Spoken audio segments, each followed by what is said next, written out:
अलाउद्दीन खिलजी, जिसे सत्ता की भूख ने बनाया दिल्ली सल्तनत का सबसे शक्तिशाली शासक, यह एक क्रूर और निर्दय शासक था। इसने अपनी विशाल सेना के दम पर सारे उत्तरी भारत पर कब्जा कर लिया था। यह अपने वंश का द्वितीय शासक था और अपनी महत्वाकांक्षी आकांक्षाओं के कारण इसे सिकंदर सानी अर्थात द्वितीय सिकंदर भी कहा जाता था।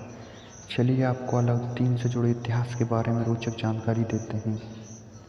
अलाउद्दीन के जन्म के बारे में कोई स्पष्ट जानकारी तो नहीं है, परंतु यह अपने चाचा जलालुद्दीन के साथ रहा करता था और यह उनका काफ़ी लाडला भी था।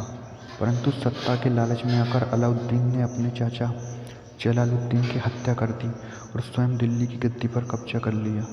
इसने राजा बनते ही कई फैसले सुनाए, जिनमें से प्रमुख था शराब पर प्रतिबंध। इसने शराब पर प्रतिबंध लगा दिया और बेचने वालों को ये दंडित किया करता था।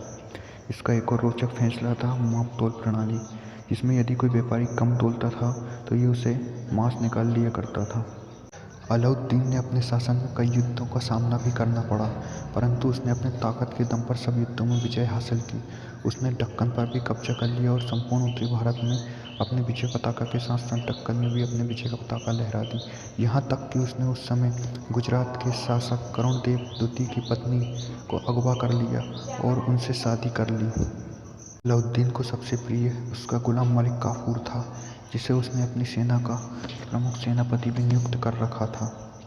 उसके कई प्रमुख युद्धों में सबसे लोकप्रिय युद्ध 1303 में चित्तौड़ के राजा रतन सिंह के साथ था, जिसमें राणा की मृत्यु हो गई।